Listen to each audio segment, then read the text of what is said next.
Bwana Yesu asifiwe. Haleluya.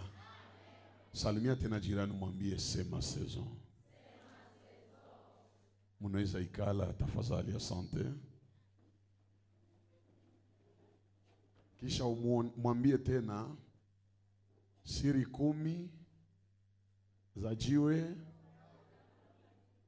Mwambie tu hayo siri 10. Zile siri 10 kadiri tutakuwa tuko na zivumbula zifanye kazi kwa maisha yetu kwa jina la Yesu. Samueli wa kwanza 17 mstari wa 40. Tunasoma katika jina la Yesu Kristo. Neno la Mungu linasema hivi, naisoma mfrançais. Il prit en main son bâton et choisit 5 pierres polies dans un torrent. Il les mit dans sa gibecière et dans sa poche de berger.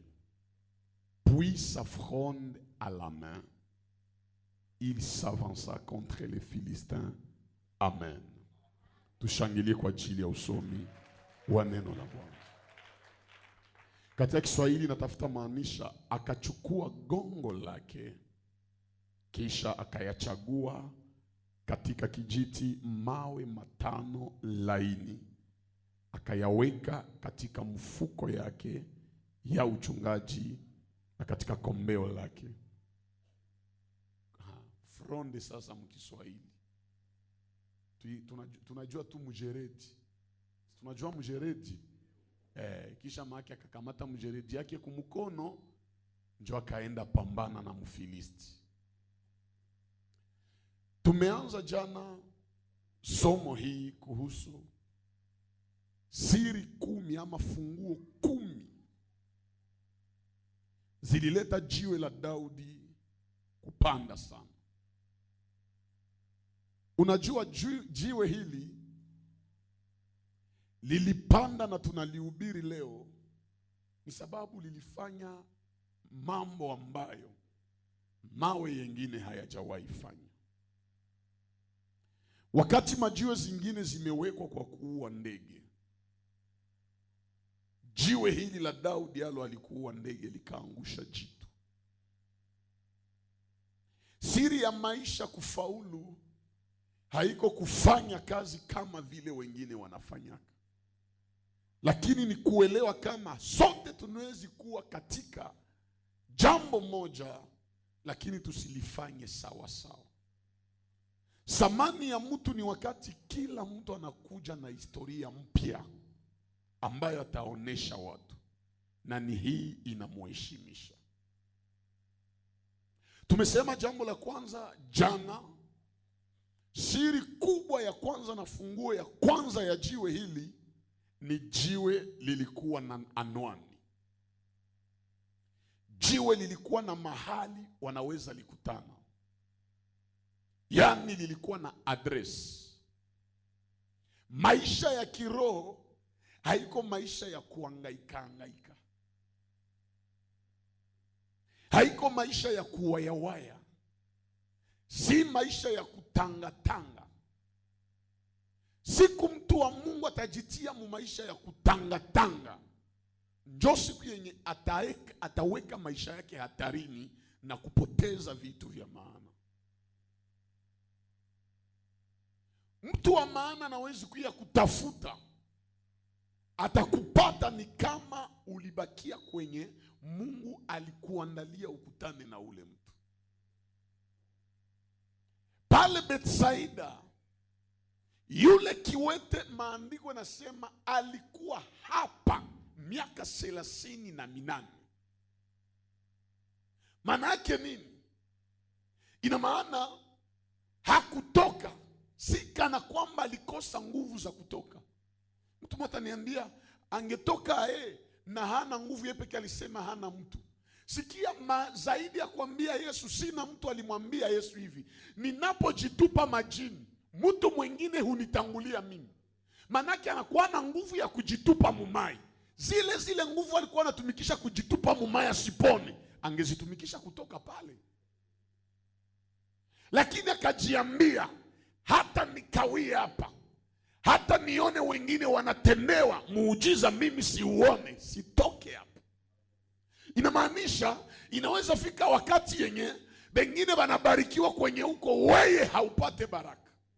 Wengine wanafaulu, wewe hauone fanaka. Isiache unatoka. Kama unachunga address zaidi, wengine watashuhudia kuzidia. Atakapo kutendea, Bwana atakupatia kitu kilicho zaidi ya wale walikutangulia. Yesu yepeke sana fika. Juu ya nini ya kuongea na wengine pale kukisima? Je, hakukuwa wagonjwa wengine? Lakini anaendea huyu. Maandiko yanasema, ukisoma Biblia nasema Yesu alipomuona huyu na akijua kwamba alikuwa hapa siku nyingi, ndio akaongea naye. Manake ukikawia fast, ndio Yesu anakiaka kutembelea na anaongea na we. Ninachokipenda Bethsaida, ili watu wapone, ilibidi malaika achemshe maji. Lakini huyu aliyechunga adrese hakuchunga malaika, juu Yesu ni zaidi ya malaika. Nitabiria mtu mwenye atakuwa mwaminifu kwa huduma hii, Jehova atakapokutendea akutendee zaidi ya wengine. Unasema amen na Mungu aifanye kwa jina la Yesu. Ushuhuda wako iwe ushuhuda ya juu sana, fanaka za juu sana. Bwana apasue njia mahali ambapo hakuna na njia, na akupanulie maisha na ushuhuda kwa jina la Yesu. Salimia jirani, mwambie kawia hapa. Ukikawia hapa, na njoo vile Mungu atakutendea vya mingi sana. Amen. Jiwe halikukimbia maji. Si kana kwamba jiwe halikukuwa na sababu ya kutoka majini. Andika hivi vitu 4 juu ya mai ya kijito. Niliwaambia ya kwanza jana, kijito yoyote inakuwa maji madogo na inawezaka kauka, kwa mtoni wa vile unakaukaka. Lakini saa ya mvula, kipindi ya mvula, ule mamutoni budogo unavimbaka, inakuwa saa vile fleuve. Mpaka sibe tulikomalia ku village tulikuwa naona vile bumutoni budogo bunakia vimba, bunaharibisha na mashamba, bunafika mpaka mumilima. Lakini lijiwe ikambia, nadhani lijiwe kasema, hata kama maji yanaweza vimba, hatuzoee mai kuvimba hivi. Manake kuvimba ya mai haitakuwa ya kila siku. Itapita, inavimba leo lakini itapita. Fasi kwenye Mungu alikuweka baraka kwa itakuwa. Kubaliana na mie kama hautakuwa na amani pale. Fasi ya baraka yako lazima upitie vita pale. Na ile vita ni kwa ajili ya kukuja ili utoke. Lakini aliye mwangalifu anasemaka, siwezi toka hapa juu ya vita. Juu hii vita kama imekuya itapita, lakini Mungu wa hapa atabakia na angali atatenda. Maana realite ya kwanza ya kuelewa mkijito ni kwamba hata kama inondation inaweza kuya, inondation iko passager, haiko permanente, iko passager. Ambia jirani, vitu unaweza pitia ni ya kupita. Mwambie hapa ataba kupige vita, ile vita itapita. Ni mai tu ya kuvimba yenye itaisha na hali inakuwa tena sawa sawa. Niombee mtu mwenye iko apitia vita kali sana hapo. Mungu aimalize sasa kwa maisha yako. Usitoke tu, bakia. Sababu za kutoka ni nyingi sana, lakini tunapokumbuka miaka tumepitisha hapa kutotendewa, tuliona wengine wanatendewa. Omwe tubakie mpaka tuone siku yenye Mungu atatutendea nasi atatukumbuka. Mungu haiko tu wa wengine, Mungu ni wetu nasi. Kama alitendea jirani, na pia anaweza nitendea. Usimdharau mtu juu wewe umeona mkono ya Mungu, na yeye Mungu mwenye alikutendea anaweza mtendea vile vile. Usikuwe na waonea wengine sababu leo umefikia kiwango moja kama maisha. Yule ambao unaweza dharau, kesho Mungu anaweza mpandisha yulu yako. Nilisema tena narudilia, usijivunie vitu mpaka uanze una watu sahaba fae juu ya vitu yenye uko naye. Yule unaona hafai, Mungu anaweza mpatia siku moja mali ya kuzidia vyenye uko navyo, na unamsikia haya. Kwa hiyo hapana dharau watu sababu wewe umebarikiwa. Yule Mungu aliyekubariki hajaacha kuwabariki wengine, inaweza fika mubariki yule unayemdharau. Bwana asifiwe. Kwa hiyo ukiona mtu anabarikiwa wewe haujabarikiwa, usikimbie. Usiseme iko saa Mungu anionea hapa. Anakuonaka.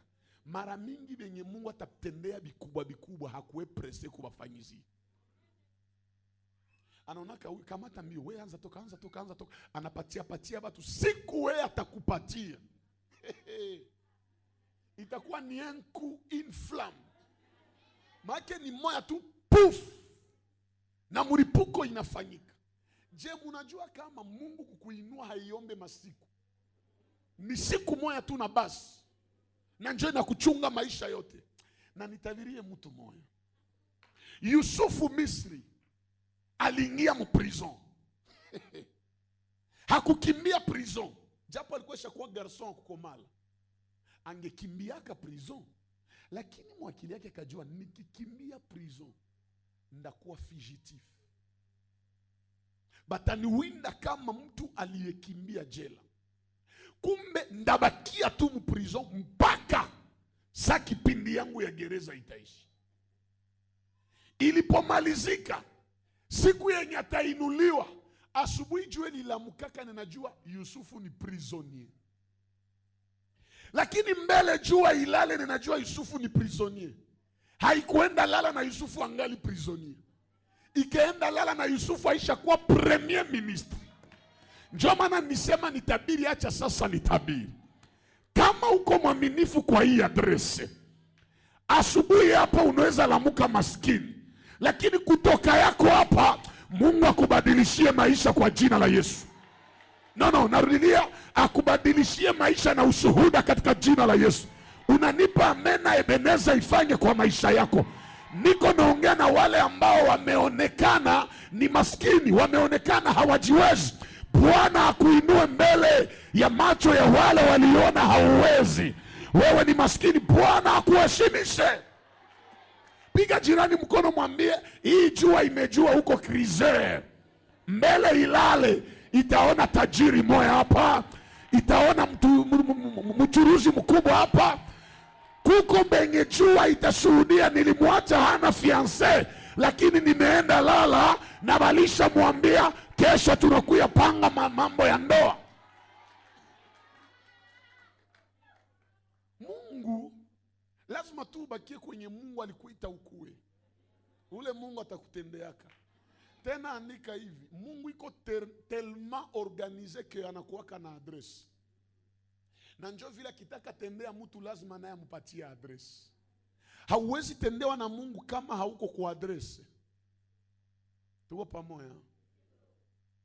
Merci. Jambo la pili uelewe juu ya adresse ni hili. Haiko tu inondation. Lakini aseme ni ya kupita tu. Lakini pia lazima ujue kama kila inondation iko temporaire. Haiko permanente, iko temporaire. Ya kwanza iko passager, maana ni ya kupita. Ya pili ni kwa muda. Kila kipindi kenye mtu anaweza pitia kia nguvu, haiko kia siku zote. Ni kipindi cha muda. Ambia jirani, krizo uko napitia ni ya muda. Mwambie kukataliwa yenye uko napitia ni ya muda. Mwambie magumu yenye uko napitia ni ya muda. Itafika wakati Mungu anamaliza ile muda ya magumu na anainua sasa muda ya furaha na heshima.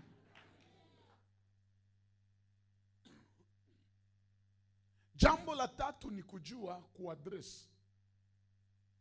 Usitokake fasi kwenye uliinvestire sana, kiroho kama vile kivitu. Juu ukitoka bengine njoo batakia kula matunda ya benye wewe ulichokea pale.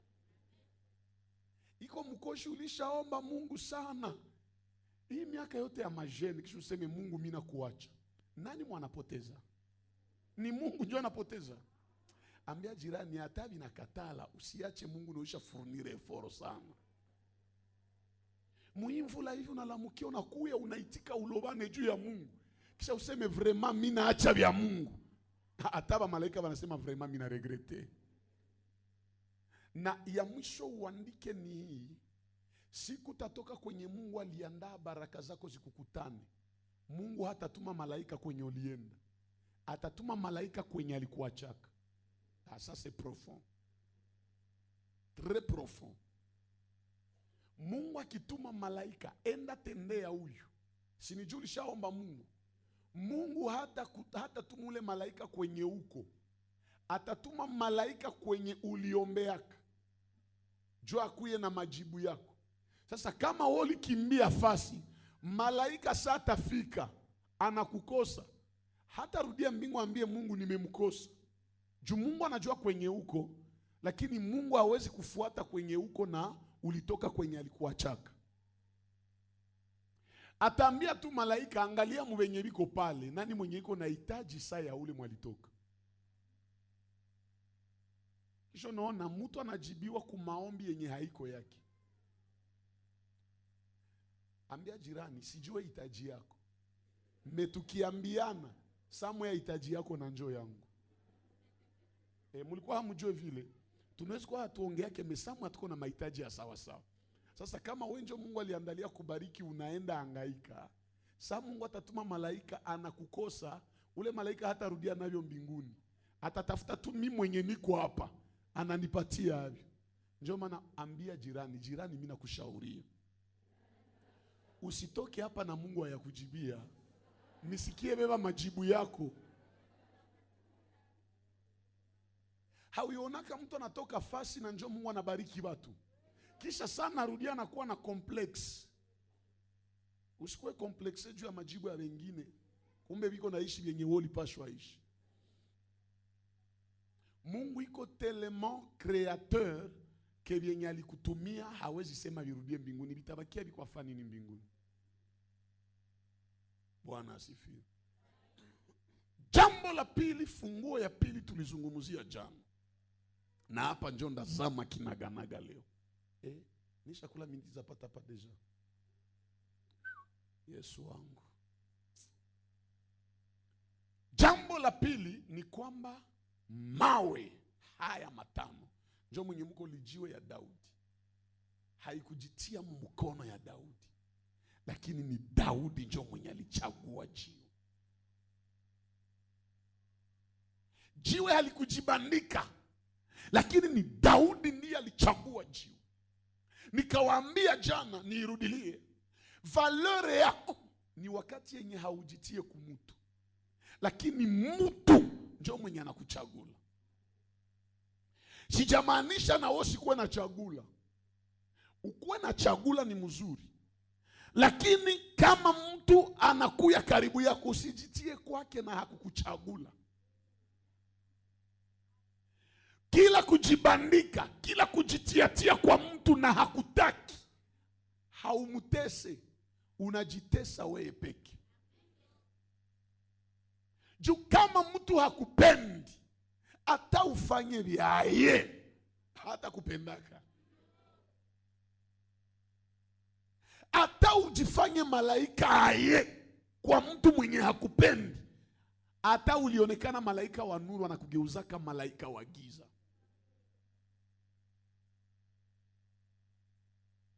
Hata umwandikie je t'aime, yana unasa vile umemtukana. Sasa kuchunga heshima yako, usijitie kwa mtu. Kama mtu hakutaki, achana naye. Omwe utembee we peki, pali ya kutembea na 1000 persone benye hamuna tamu mwa mwenye anakupenda. Asiye kupenda hawezi ona samani yako. Asiye kupenda hata kama wewe ni mtu wa ajabu, yeye hawezi ona ile buajabu yako. Atakuona tu mtu kawaida. Hapana, tembea na mtu mwenye anashusha heshima yako. Mtu ni heshima.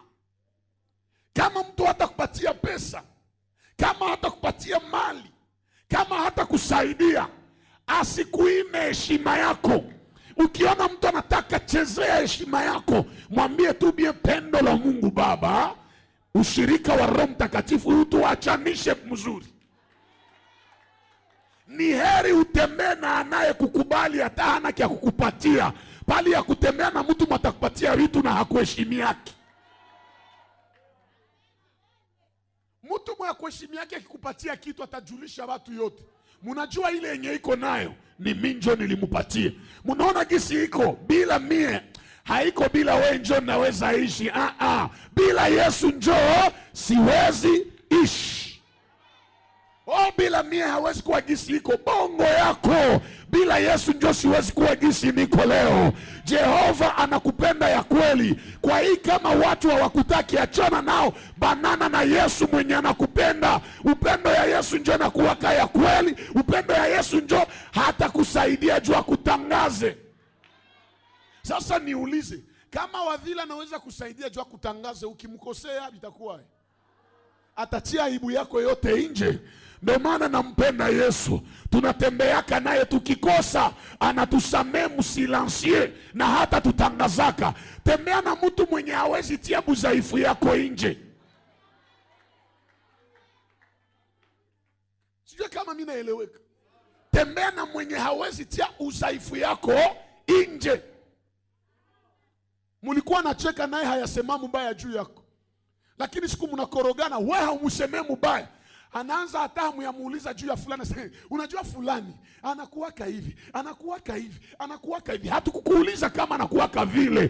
Kuwa na roho ya kukomala, hapana kuwa natangazana na wewe utatangaziwa siku moja. Kwa taarifa yako nikwambie, wanaokusema mbaya nao wanabasemaka mbaya. Haunisikii. Kila mwenye anakusemaka mubaya asiwaze iko parfait na yeye kuko kia wanamsemako kama ni wa mubaya. Hapana, tembea na mtu mwenye haone valeur yako. Kwa ile usijibandike kwa mtu. Na kama hautajibandika kwa kila mtu, njoo vile vile na wewe karibishe kila mtu karibu yako. Kuko mtu ni wa maana kwako kama iko mbali na wewe, lakini akikuwa karibu yako anageuka jaribu ya maisha yako. Naomba Mungu ajue kuchagulia watu ambao watakuwa karibu yako. Kama akufalia akuwe mbali na wewe. Yesu Bartimayo anamwambia nitakufuata popote uendapo. Yesu alikatala. Mwambia kuya twende. Lakini sasa aliponesha ule mwenda wazimu wa Dekapoli, ule mwenye wa mapepo, mwenye alikuwa na legio, akamwambia nitakufuata popote uendapo. Yesu akamwambia hautanifuata. Enda ku village yenu, uende tangaza vyenye nimefanya kwenu. Manake wewe ukikuwa karibu yangu utaniharibishia kila kitu. Haiko aseme niko na roho mbaya kuwe. Sina roho mbaya kuwe, lakini sitaki ukue karibu yangu. Mtu kukatala akue karibu yako haiko ase iko na roho mbaya na wewe. Hataki njoo maneno. Juko mtu mwenye ukitia karibu yako maneno inaanza mara moja. Ituru Mungu akutenge na wale ambao wanaweza kuletea maneno yenye haina maana. Nakwambia kuko mtu kitia karibu yako unajiletea laana na unajiletea mkoshi. Nipe amena niongee. Andika hii hekima. Kaini aliuwa Abeli, walikuwa wangapi kudunia? Hapana, wawili Kaini aliuwa Abeli, walikuwa wangapi kudunia? Hii ni ujuzi kubwa. Kuko tu watu ni Kaini roho mbaya. Kaini anajua mpaka pale bangali wanaume 3 kudunia na mamabo Eva. Adamu, Eva, Kaini na Abeli. Lakini bangali baine kudunia, anawaza kuua mwenzake. Hamuko ba mingi, lakini unaanza waza kuua mwenzake. Unaona kama kutoba tu wanakuwa na roho mbaya. Haikuwa seri tu binakosekana. Muulu dunia lote lwakabambi Kaini. Unawaza ye kuua Abeli. Shumwacha to mwambie wende hata kibambazi ya dunia na mimi bakie kuiki bambazi. Mungali watu ine kudunia unaanza waza kuua mumoya. Uwapunguzi yako. Mukikuwa ba mingi ni hae.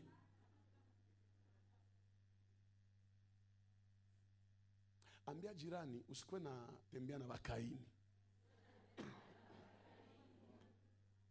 Maki Kaini anaonaka ile kidogo ye uko nayo ifua kumalize tu.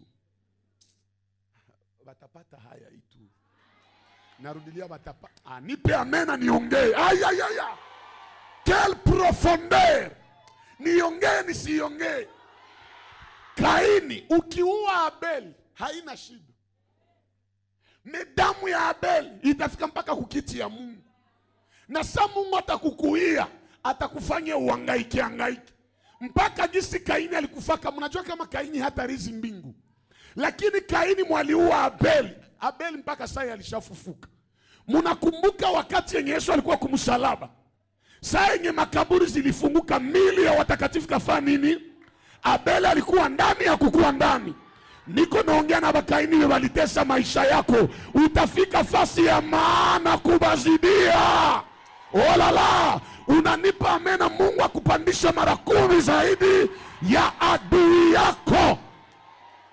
Niko naongea na MCPM. Bakaini ya maisha yenu, Bakaini ya hii huduma, batashuka chini sana na Mungu atapandisha mara 10 zaidi hii huduma. Unanipa amena, Mungu akuone na kuinue mara 10 zaidi. Niko naona 558 person benye Mungu iko naheshimisha mbele ya badui ya maisha yao. Sema ndapanda mara 10 zaidi.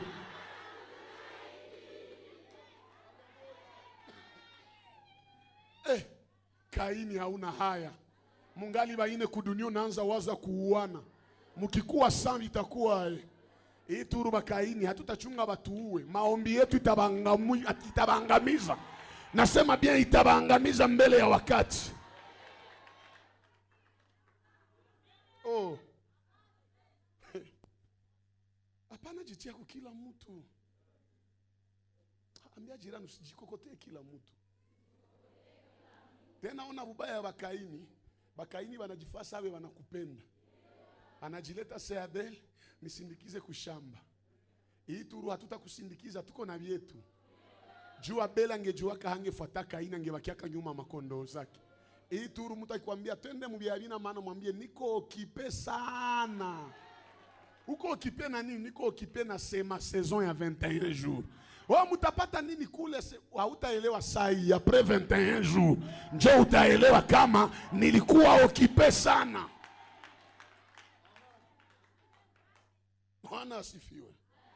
Ambia jirani kiko naeleweka. Anajibia biko hivi au biko hivi? Hakuna hata hivi kidogo. Tupatie Yesu makofi mazuri. Yani ni Daudi alichagua mawe.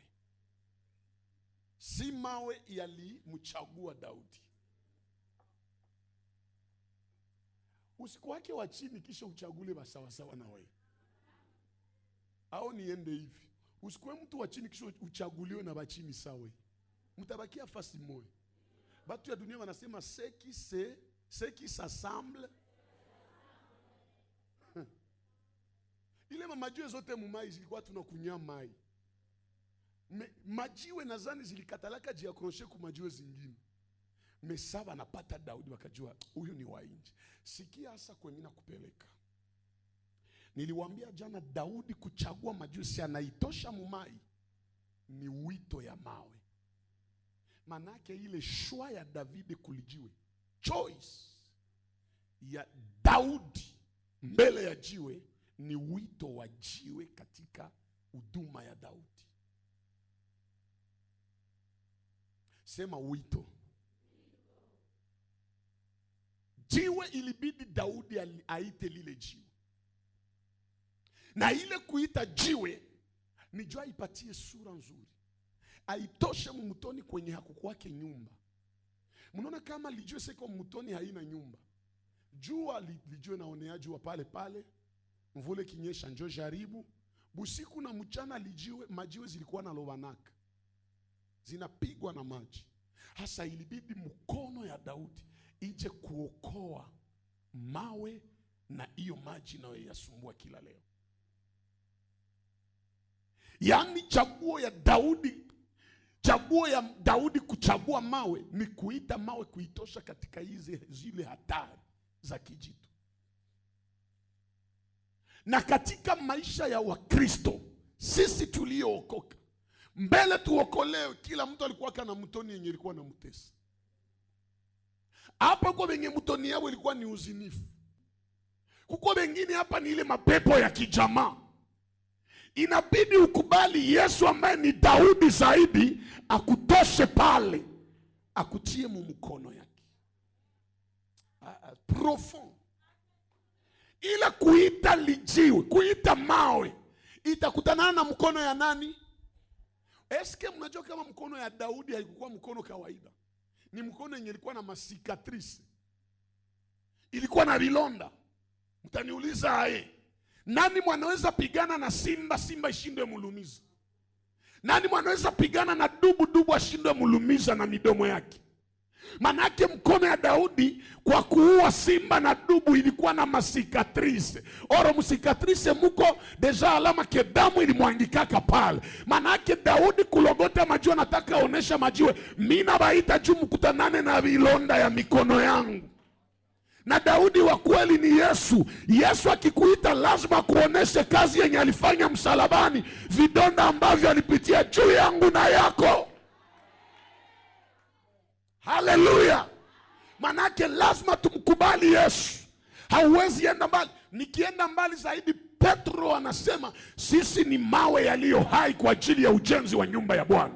Maana mie na wewe ni majiwe. Kama mimi na wewe tuko majiwe, lazima tuitike kuingia katika mkono ya mwana wa Daudi, Yesu Kristo wa Nazareti. Atuite, atutoshe kwenye tulikuwa, tuishi kifukutu kwanza ya mkono yake.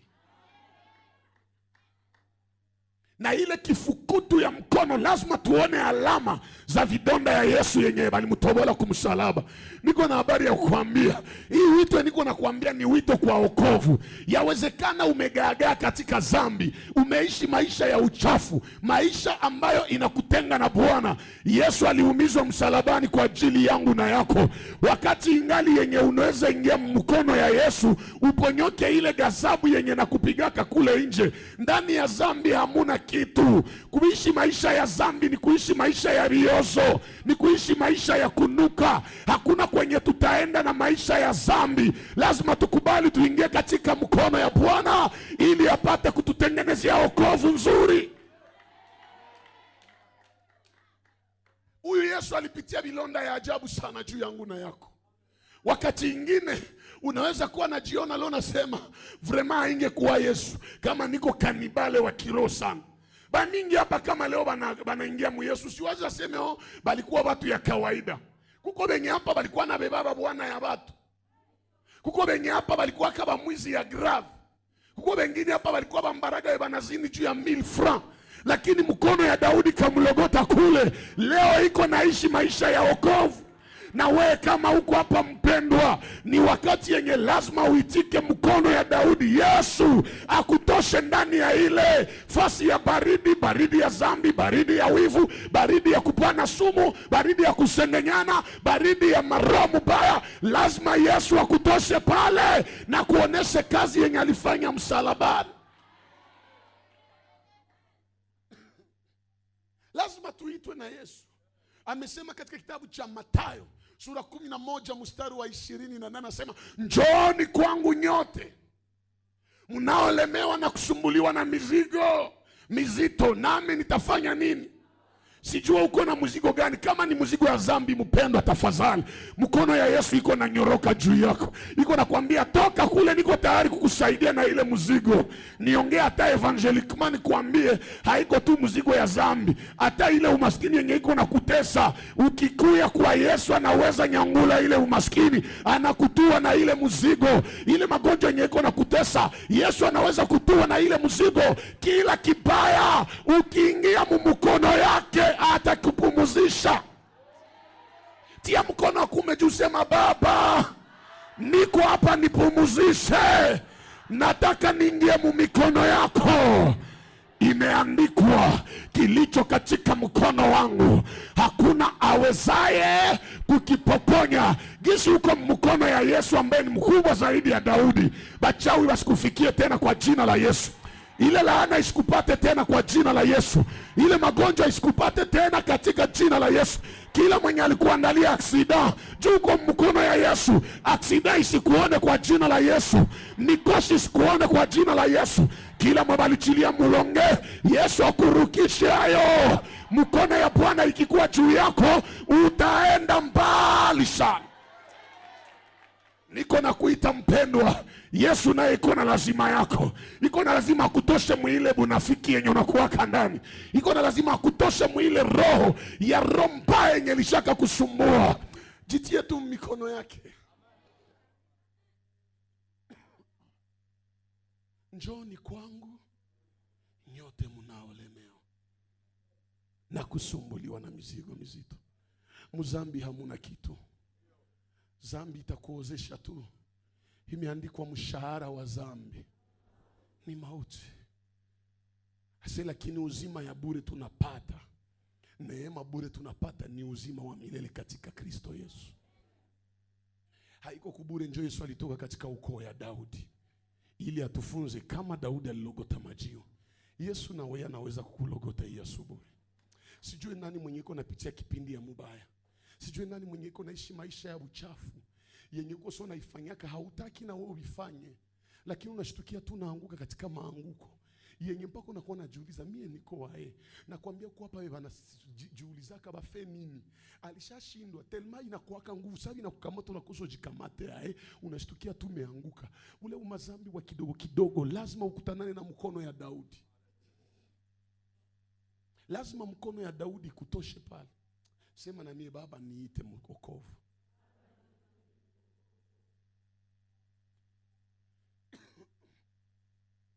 Atuite mwokovu. Atutoshe mwile magumu. Kwenye kama hatutoke kule tutalungulaka. Wapendwa, habari za kurudi kwa Yesu ni kweli. Habari za jehanamu ni kweli zinakuwaka. Kitatuponesha tu ni kutoka kwenye tuko, kutoka mubya mubaya yenye tuko amo. Juu tuingie mkono ya Yesu Kristo. Tuone uzuri ambao alifanya kwa kukufa msalabani kwa ajili yetu. Hatuna haki tena ya kugagana kuteseka zambini, wakati ambao Yesu mwenyewe alilipa bei kali sana kwa damu yake kumwangika. Daudi anakialogota maje japo mkono yake mko masikatrice, mko kovu ambazo simba alimwachia. Dubu alimwachia sababu kuna siku Daudi alipigana na simba na kuna siku alipigana na dubu. Simba ni mfalme. Yesu naye aliponda kichwa ya shetani. Maandiko yamesema shetani anazunguka na ngoroma kando yetu kama simba akitafuta nani atamumeza. Sasa kama Yesu alipiga shetani msalabani, ina maana Yesu aliangusha simba. Kama aliangusha simba, aliangusha shetani. Anaweza kukulogota. Jua kuoneshe, angalia vilonda hii. Niliteseka juu wewe usiteseke. Nilipitia magumu juu usipitie magumu. Nilipitia mauti hata kama nifufuka ili wewe usikufake milele. Urizi siku moja uzima wa milele. Ya mubaya na ya kulumiza ni ile yenye tunaonaka Yesu, tunajua kazi zake, lakini tunafanya sambla. Imeandikwa leo ukisikia sauti hii, usifanye moyo wako kuwa mgumu. Sijue kama uko nanisikia hii asubuhi bianeme, lakini Yesu anakupenda. Iko na lazima kutoshe mwile mateso. Iko na lazima kutoshe mwile maisha ya zambi. Zambi haitakupeleka fasi. Zambi bubaya yao inakuwa kiko na kula mtu pole pole na mtu hata jirandre compte kama iko na kufa. Utakia kufa mbaya. Ukiendelea mwile zina, sida itakuchunga. Kama haiko sida, mimba inaweza kuingia pale, unakia kufa siku ya kuzala. Kwa hii okovu haiko laana, okovu haiko pigo, okovu ni baraka kubwa yenye Mungu anatupatia. Kama hauchungi ile maisha ya okovu mzuri, iko siku yenye utajiulizaka jua nini sikuichungaka. Aseme itafika siku yenye watatuchilia ekran pale, kila mtu iko naona yenye alifanyaka. Kuko yenye unafanyaka kwa siri, siku moja vitawekewaka hadharani. Hata Yesu yeye pekee alisema vilivyofanyika gizani vitafunuliwa katika nuru, tena vitawekwa juu ya ukuta watu yote babione. Kama hauyakuwa expose mpendwa, njoo wakati ya kuacha ile maisha ya unafiki, bule uzambi bwa chini chini, ile kuishi sapusi. Unaweza cheza na mtu watu wanawaza hauna makucha, kumbe uko na makucha yenye inaweza lumiza. Acha ile maisha, itakuwa itakumaliza mubaya. Ingia mkono ya Daudi akutoshe muile kijiti, muile mutoni kidogo pale, aende kukuweka mzuri juu. Wakati Daudi alitosha majua, kaitia mjibesiere yake. Siku moja mavuno yataisha kabisa, baada ya hayo jua litazimika siku hiyo, na utasikia atakusanya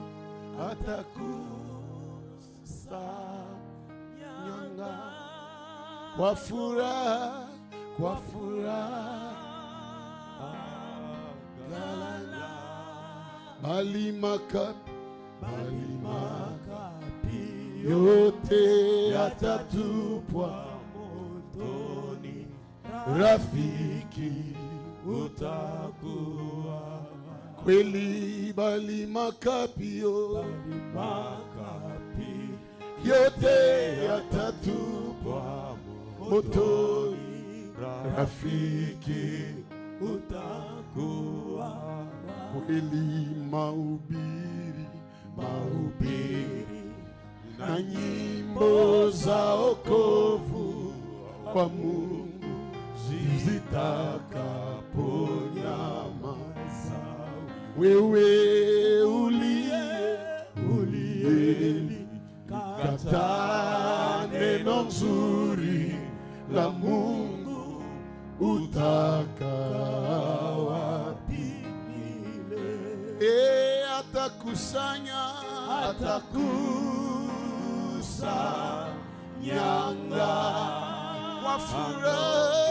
kwa furaha gala, bali makapi yote yatatupwa motoni, rafiki utakuwa, bali makapi yote yatatupwa motoni, rafiki utakuwa. Watu wote wa Mungu wafikapo mbinguni kukaa pamoja naye, wataimba kabisa kwa sauti ya nguvu, kumushangilia Mwokozi. Watu wote wa Mungu wafikapo mbinguni kukaa pamoja naye, wataimba kabisa kwa sauti ya nguvu, kumushangilia Mwokozi. Kweli atakusanya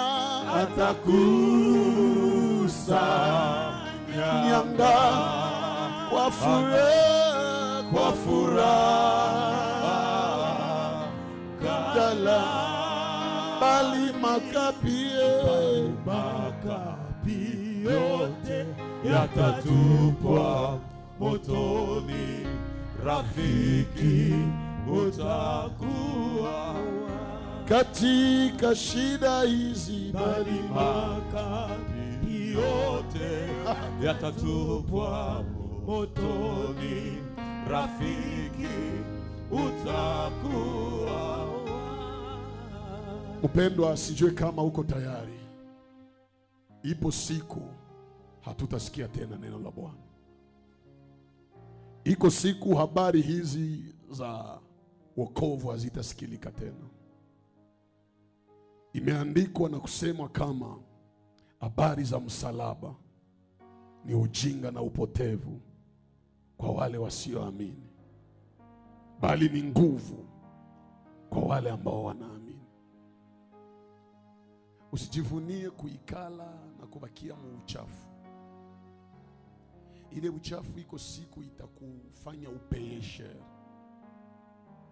Tunaweza tafuta baraka, tunaweza tafuta mali, tunaweza tafuta utajiri, lakini hivi vyote kama hatuna wokovu ni bure. Alisema Yesu, itampasa nini mwanadamu kupata vitu vyote, mali yote ya ulimwengu, utajiri wote wa ulimwengu, sifa zote za ulimwengu huu, manyumba zote, magari zote za ulimwengu, ikisha mwisho upoteze uzima wako? Nafikiri kabla tutafute kupata hivi vyote tunavyovitafuta, tuingie kwanza katika mkono ya Bwana Yesu, ili tuishi maisha ya wokovu, tujijengee uvuli wetu katika Bwana. Kama tulimkosea, tumwambie Baba tusamehe, tukubali, na safari iendelee ya kiroho, ili parapanda itakapolia tuwe wa kwanza kumlaki Bwana peponi.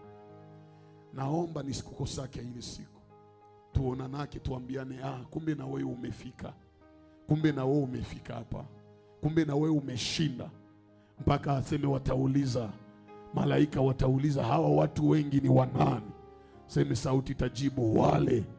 Aseme ni wale waliofua mavazi yao kwa damu ya mwana kondoo, wametoka katika ziki kubwa ya dunia. Usichunge parapanda ilie njoo uanze tafuta kurepare na Mungu. Wakati ya kukuwa mzuri na Yesu njoo hii. Wakati ya kujiacha mikono ya aliye zaidi ya Daudi njoo hii. Hizi funguo 10 nataka nikwambie tu, hata kama tunaweza taka tubarikiwe, hakuna baraka kubwa kama kuokoka. Hakuna baraka kubwa kama kupata Yesu. Kuwa na Yesu ni kupata vitu vyote vya thamani sana. Alisema Yesu, tafuteni kwanza ufalme wa mbingu na haki yake, na mengine yote mtazidishiwa. Naomba kwanza Yesu akuganyie wewe, njoo akupatie vitu vya maana zaidi, upate wokovu, alafu vingine vikusindikize. Bwana atubariki na atusaidie asubuhi ya leo.